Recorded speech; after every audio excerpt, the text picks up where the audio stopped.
Soal 3. Silahkan pause video untuk memahami soalnya. Begini analisis soalnya. Ini merupakan regresi majemuk untuk memodelkan perilaku permintaan gaji tahun pertama para lulusan dengan 4 variabel independen. Model ini mempunyai 2 buah variabel dummy, yaitu kepemimpinan dan gender. Pertanyaan-pertanyaannya meliputi pembuatan model dan penulisan hasil estimasi untuk pertanyaan A dan B. Kemudian ada perintah mengisi sel-sel pada sajian hasil Excel untuk menguji pemahaman akan anatomi tabel hasil dari Excel, itu untuk pertanyaan C.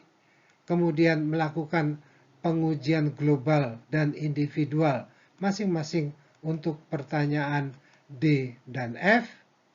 Dan ada permintaan menghitung pengaruh dari variabel dummy pada pertanyaan E. Kita lanjutkan. Ini masih merupakan bagian dari soal.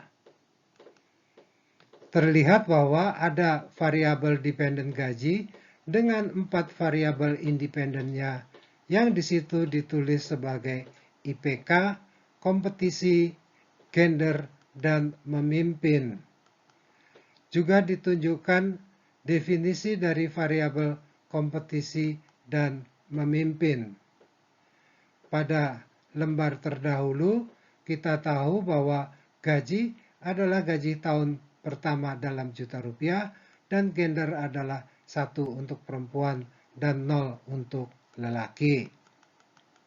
Kita lanjutkan. Berikut ini adalah tabel-tabel hasil perhitungan Excel untuk datanya dengan beberapa sel dikosongkan untuk diisi.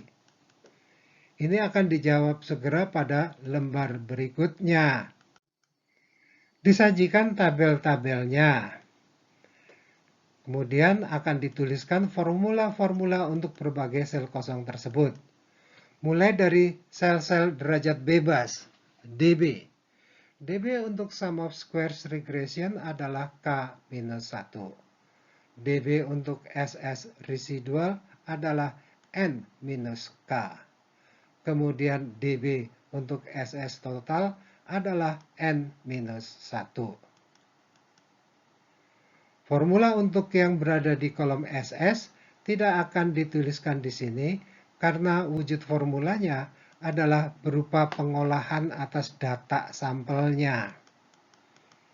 Akan tetapi kita bisa menuliskan formula untuk MS, yaitu bahwa MS regression dinyatakan dengan formula ini. Dan formula untuk MS residual atau MS error adalah demikian ini. Kemudian beralih ke tabel yang di atas. Multiple R, koefisien korelasi, adalah akar pangkat 2 dari koefisien determinasinya ini. Dengan koefisien determinasi sebagai rasio SSR dan SST ini. Selanjutnya, formula adjusted R-square adalah demikian ini. Dan standar error adalah akar pangkat 2 dari MSE ini. Sel terakhir, N, juga tidak ada formulanya, namun akan dapat diperoleh berdasarkan derajat bebas SS residual atau derajat bebas SS total. Kita siap mengisi kotak kosongnya, dimulai dengan pengisian DB. Nilai DB regression adalah K-1, jadi kita cari dahulu nilai K, banyaknya parameter regresi, yang dengan 4 buah variabel bebas, maka parameternya adalah 5. Jadi nilai K adalah 5. Sehingga DB untuk SS regression adalah 4. Kita belum bisa mengisi DB lainnya karena belum mengetahui nilai N. Tapi kita bisa mengisi sel SS regression berdasarkan formula MS regression. Sehingga diperoleh SS regression adalah MS regression dikali dengan 4 adalah 256,9874. Kemudian kita bisa mengisi SS error karena kita tahu bahwa ada pernyataan ini. SST adalah penjumlahan SSR dan SSI. Dengan mengurangi SS total dengan SS regression, kita dapatkan SS error sebesar 16,7726. Sehingga berdasarkan pada formula SSI itu kita dapat memperoleh besarnya DB dari SS error, yaitu dengan membagi SS error dengan MS error. Angka integer terdekat adalah sebesar 20. Selanjutnya, berdasarkan 2 DB tersebut, dapat kita tetapkan besarnya DB untuk SS total, sehingga DB untuk SS total adalah sebesar 24. Berdasarkan hasil tersebut, kita bisa mengisi nilai N pada tabel yang di atas, yaitu sebesar 25. Sel-sel di atasnya yang dapat segera diisi adalah nilai R-squares yang sebesar 0,93873. Dari situ kita dapat menghitung yang di atasnya yang sebesar 0,96888. Berikutnya kita dapat menghitung nilai adjusted R-square dengan formulanya itu yang menghasilkan nilainya adalah 0,92648. Kita lanjutkan. Kita lakukan jawaban untuk pertanyaan A, yaitu menuliskan model dengan penjelasan definisi variabel yang digunakan. Nah, ini modelnya dengan definisi sebagai berikut. Pertama, G adalah gaji tahun pertama dalam juta rupiah. Kemudian IPK adalah nilai IPK ketika lulus kuliah dengan skala 4. Kemudian adalah variabel KOM, yaitu jumlah kompetisi nasional dan internasional yang diikuti. Selanjutnya adalah gen, untuk variabel dummy gender, yang nilainya 1 untuk perempuan dan 0 untuk lelaki. Dan terakhir adalah variabel MIM, yaitu kepemimpinan dalam organisasi di kampus, yang nilainya adalah 1 untuk memimpin selama paling tidak setahun dan 0 untuk selainnya. Kemudian jawaban pertanyaan B, yaitu menuliskan perkiraan persamaan regresinya. Kita ambil nilai-nilai hasil olahan Excel yang dapat dituliskan demikian ini. Kita lanjutkan. Jawaban pertanyaan D, yaitu melakukan pengujian global pada tingkat signifikansi 0,05. Pengujian global atau sekaligus menggunakan distribusi F yang informasinya tersedia pada tabel ANOVA dari analisis regresi. Karena itu ditunjukkan tabelnya di sini. Dipanggil dahulu prosedur ujinya yang dimulai dengan desain yang demikian. Ya, sesuai dengan penulisan pada model, subskripnya dimulai dari angka 1, bukan angka 0, untuk intercept. Sehingga pada pengujian global ini, subskrip dari beta yang diuji adalah dimulai dari 2, yaitu beta yang merupakan parameter dari variabel independen yang pertama.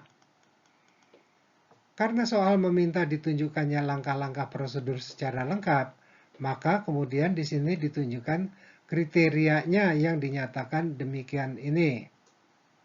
Dengan statistik uji yang seperti ini, dan kemudian diakhiri dengan kesimpulan. Kita cari dahulu nilai kritisnya, yaitu berdasarkan derajat bebas pembilang dan penyebut pada tabel tadi, yaitu V1 sebesar 4 dan V2 sebesar 20. Sehingga didapatkan nilai kritisnya adalah 2,866 yang bisa diperoleh dengan fungsi Excel sama dengan f titik inverse titik rt dalam kurung 0,05,4,20. Berdasarkan informasi tersebut, kita lakukan prosedur ujinya. Kita mulai dengan desain yang demikian ini. Dengan kriteria penolakan H0 adalah demikian. Dan kemudian statistik ujinya disediakan di tabel yaitu sebesar 76,60918. Sehingga disimpulkan bahwa karena statistik uji di daerah penolakan, maka pengujian ini menolak H0. Minimal ada sebuah beta J yang tidak sama dengan 0. Jadi minimal sebuah variabel independennya berpengaruh terhadap Y atau gaji tahun pertama. Secara alternatif dapat dijawab dengan menggunakan p-value yang tersedia yang di sini ditulis sebagai significance F. Karena besarnya p-value lebih kecil daripada 0,05, maka kita akan menolak H0. Baik, kita lanjutkan. Jawaban pertanyaan E, yaitu menghitung perkiraan perbedaan gaji tahun pertama antara perempuan dengan pengalaman memimpin organisasi selama 2 tahun dan lelaki tanpa pengalaman memimpin organisasi di dalam kampus. Karena akan memerlukan nilai-nilai koefisiennya, maka ditampilkan hasil Excel-nya. Perhatikan bahwa definisi kedua variabel dalam pertanyaan adalah demikian ini, sebagaimana yang dinyatakan tadi. Dan selanjutnya, masukkan nilai-nilai mereka sebagaimana dimintakan oleh soal. Nilai perempuan adalah 1 pada variabel gender, dan pengalaman memimpin juga sebesar 1. Sehingga perbedaannya dengan lelaki tanpa pengalaman memimpin yang nilai-nilai variabelnya 0 adalah sebesar 5,77921 juta rupiah. Kita lanjutkan. Jawaban pertanyaan F, yaitu melakukan pengujian hipotesis untuk keberadaan pengaruh positif dari variabel IPK. Sebelum menjawab, perlu dibuatkan asumsi bahwa karena tingkat signifikansi tidak dicantumkan, maka akan diasumsikan bahwa besarnya adalah 0,05. Selanjutnya, untuk keperluan pengujian individual ini, disajikan hasil Excel untuk analisis regresi berupa tabel koefisien berikut ini. Untuk menjawab pertanyaannya, ditunjukkan dahulu prosedur uji yang sesuai. Dimulai dengan desain. Karena akan menguji keberadaan pengaruh positif, maka adanya di HA yang demikian ini. Sehingga desainnya menjadi demikian. Oleh karena itu, kriteria penolakannya adalah demikian dengan statistik uji yang seperti ini. Dan diakhiri dengan kesimpulan. Diperlukan besaran ini untuk menyelesaikannya. Nilai C adalah 0 karena hanya akan menguji ada atau tidak adanya pengaruh positif. Nilai B dan standar errornya tersedia pada tabel di atas. Maka tinggal nilai kritis atau nilai T tabelnya. Derajat bebas pada nilai kritisnya adalah sebesar 20, sehingga nilai kritisnya adalah sebesar 1,725 yang dapat diperoleh dengan fungsi Excel sama dengan T titik inverse dalam kurung 0,95 titik, 20. Kita lakukan prosedur ujinya. Ini desainnya. Dengan kriteria penolakan yang demikian ini. Dan statistik ujinya adalah ini. Karena nilai statistik uji lebih besar dari nilai kritisnya, berarti ada di daerah penolakan H0. Maka disimpulkan bahwa H0 ditolak. Ada cukup bukti untuk menyatakan bahwa IPK berpengaruh positif terhadap gaji tahun pertama. Secara alternatif, kita dapat langsung berkesimpulan berdasarkan perbandingan p-value dan tingkat signifikansinya. Nilai p-value dari hasil Excel memang untuk pengujian dua arah, sehingga bila pengujiannya searah, maka nilai tersebut dikalikan 2. Nah, nilai p-value untuk IPK adalah amat sangat kecil, 7,3169 dikali 10 pangkat minus 6. Sehingga ketika dikalikan 2, masih jauh lebih kecil daripada 0,05. Jadi bisa disimpulkan bahwa H0 ditolak. Kita lanjutkan ke soal berikutnya.